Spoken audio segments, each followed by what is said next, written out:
an obsession with sex long before he attained the position at Indiana University. So for him, all forms of sexual experience, to one degree or another, could have merit that were outside the pale of traditional morality. Many researchers have come to believe that it was this philosophy that allowed Kinsey and his team to communicate with active child molesters and even train them to record their abuse in a scientific manner. While the Kinsey Institute continues to deny this, further evidence is found from the testimony of Dr. Clarence Tripp on the Phil Donahue Show. Listen carefully as Tripp confirms that there were multiple pedophiles, not just one, and says that they were trained observers that used stopwatches. I'm going to say that once more, and if I'm wrong, let them sue me. He said oral and manual techniques were used on those children. What American is going to defend that? How does C.A. Tripp respond to that? She's talking about data that came from pedophiles, that he would listen to only pedophiles who were very careful, used stopwatches, knew how to record their things, did careful surveys. And these she resents very much, but they're very important. So he interviewed people who were known criminals. I assume, were they in prison at the time? Oh, certainly not. But they were, in her sense, criminals because they were pedophiles. But they were trained Oh, in her sense, observers. they were criminals because they were pedophiles. They're raping children and they're not criminals. You're going to defend Nobody that. was raping children. What they were doing... What do you call sexually, manually, and orally abusing a baby, and you're a bloody pedophile? We also have an interview that was a phone interview that I have a copy of. It's in my book, between Gebhard and Dr. Muir, who was my editor, in which Gebhard admits that they told the pedophiles to use stopwatches. The interview Dr. Reisman refers to took place on November 2nd, 1992, between Dr. Gordon Muir and Paul Gebhard. Dr. Muir also appeared on The Donahue Show as the editor of the book, Kinsey, Sex and Fraud. On the show, he confronted Clarence Tripp. And you're telling me that Kinsey came across in an interview sample of 5,300 people, he found pedophiles who had stopwatches, just happened to have stopwatches, just happened to have all that data handy? Some 2 years later, in a phone interview, Dr. Muir would pursue a similar line of questioning with Paul Gebhard, one of the original co-authors of the Kinsey Reports, who succeeded Alfred Kinsey as the original director of the Kinsey Institute. Listen carefully how Gebhard admits that there were multiple pedophiles that he and Kinsey worked with, how they actually encouraged some of the adults to molest children, and that it was at the instruction of Kinsey and his team that they used stopwatches. Table 32. Yeah, the table's all right, but these all were done with stopwatches necessarily. It says below table 32, the legend says duration of stimulation before climax. Observations timed with second hand or stopwatch. So second hand or stopwatch. Okay, well that's, you refreshed my memory. I had no idea that it was used on that many. Well, my question to you is this. Who did that? Who did the timing? It was dependent on who it was. Most of it was done by one individual, a man with some scientific training, but not a known scientist. The other cases were done by parents at our suggestion. And let's see, then there were some that were done by a nursery school personnel. Was that at your suggestion too? Yes. When these people would report to us, they saw childhood sexual activity. We asked them to watch it and take notes, and if possible, time it and report back to us.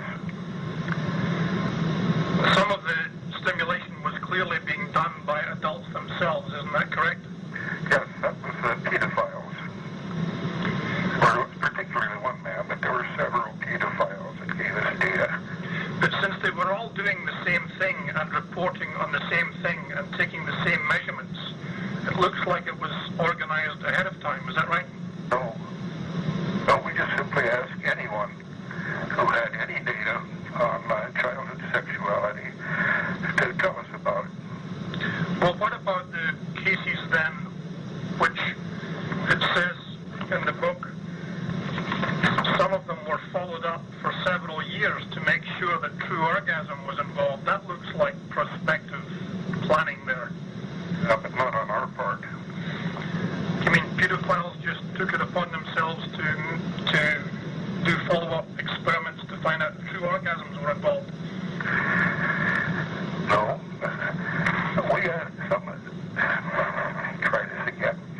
At this stage of the interview, Gebhardt engages in a bit of wordplay, but listen carefully as Dr. Muir gets to the point with him. Once we ask people about giving us their observations, we would ask them later, too. In other words, if there were some pedophiles who reported their data to us, and if they got into contact with us later, we would then ask more about it. We follow up on by re-interviewing people occasionally. We call them retakes. I think that's mentioned. Right, it is. But I mean, what I'm trying to get at was, this sounds like it was a little bit of prospective planning here. No, we did not plan and organize any Masters of Johnson type experiments with children. Period. Never did. So, do pedophiles normally go around with stopwatches?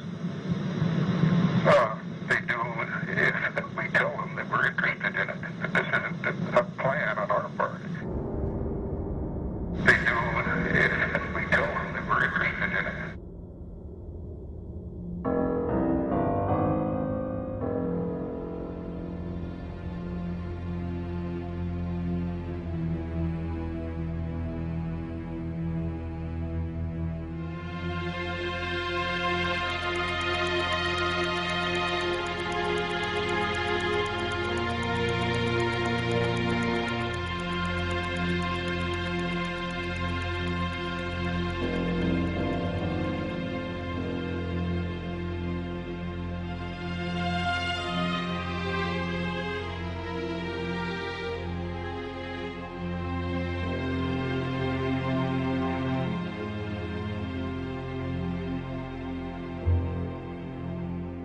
I want to know who these children are, how their parents were involved, and have we talked to those children now as adults? When I wrote to the Kinsey Institute and I asked, what about these children? They just casually wrote me back. Gebhardt casually wrote me back that, well, we never had any follow-up on these children.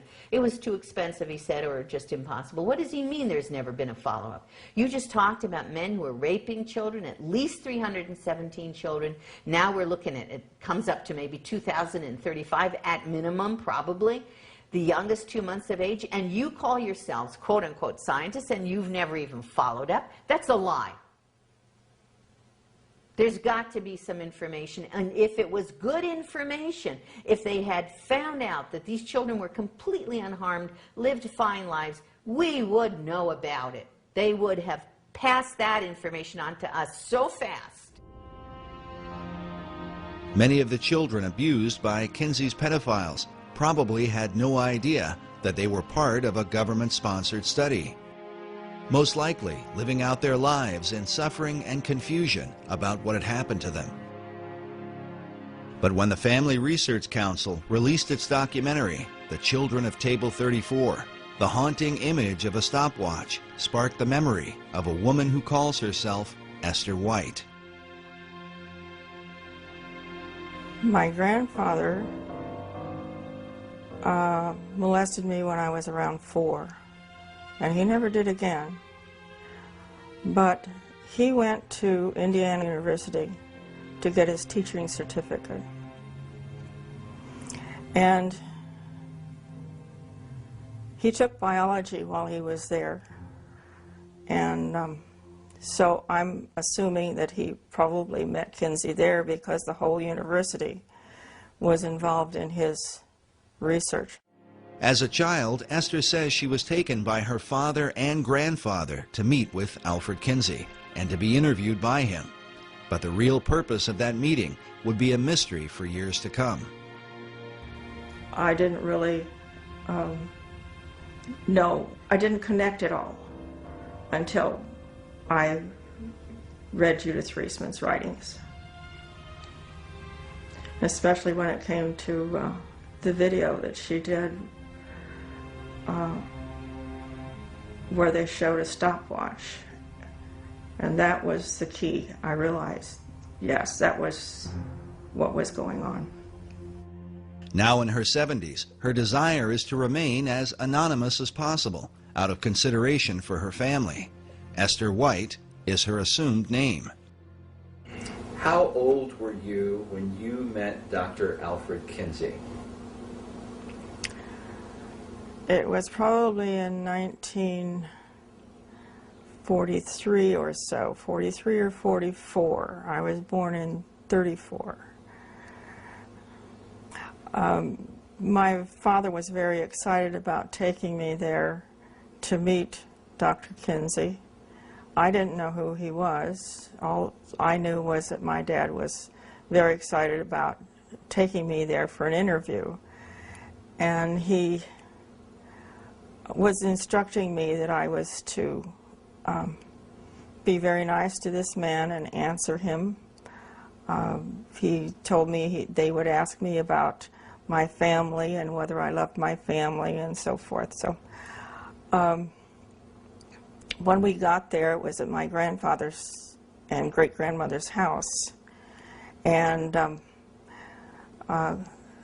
Mr. Kinsey and his two colleagues were late in getting there because it was wintertime. And he was doing a seminar at Ohio State University. This was in Columbus, Ohio. And when he came, he was in very much of a rush because they were so late. And he kneeled down in front of me and asked me questions about whether I loved my daddy, whether I loved my family. And of course I said yes, because I did. I loved my family. And the interview was very short. There was a man with him that had a clipboard who was taking down my answers to the questions. I can't remember all the questions he asked, but it was probably a 5 or 10 minute interview. And just before they left, my grandfather said, "What about the check?" And he says, "Oh yes, I almost forgot." Who said that, Kinsey? Kinsey said that. And so my grandfather took a check from him, and Kinsey said, "I made it out to both of you because I didn't know which one was going to get the money." The disturbing implication is that Alfred Kinsey used taxpayer money via the Rockefeller Foundation to finance pedophiles who were actively molesting children. Why would he pay them? For what? At the time, I didn't know for what. Many years later, I had found out that my dad had actually helped Alfred Kinsey do research for his book. Esther's own father had been molesting her for years and sending information to the Kinsey Institute. When Kinsey's book, Sexual Behavior in the Human Male, was released, her father showed her a copy and boasted that he had helped to write it. At the time, she did not know what he meant. He gave me a copy of the book in 1947, but it was a pre-edition signed by somebody, autographed by somebody, and I don't remember who, but my father gave me the book and said that he helped Alfred Kinsey research on the book, and that it was going to change the way the world looked at sexuality. How old were you when your father first began to molest you? I was probably around 6,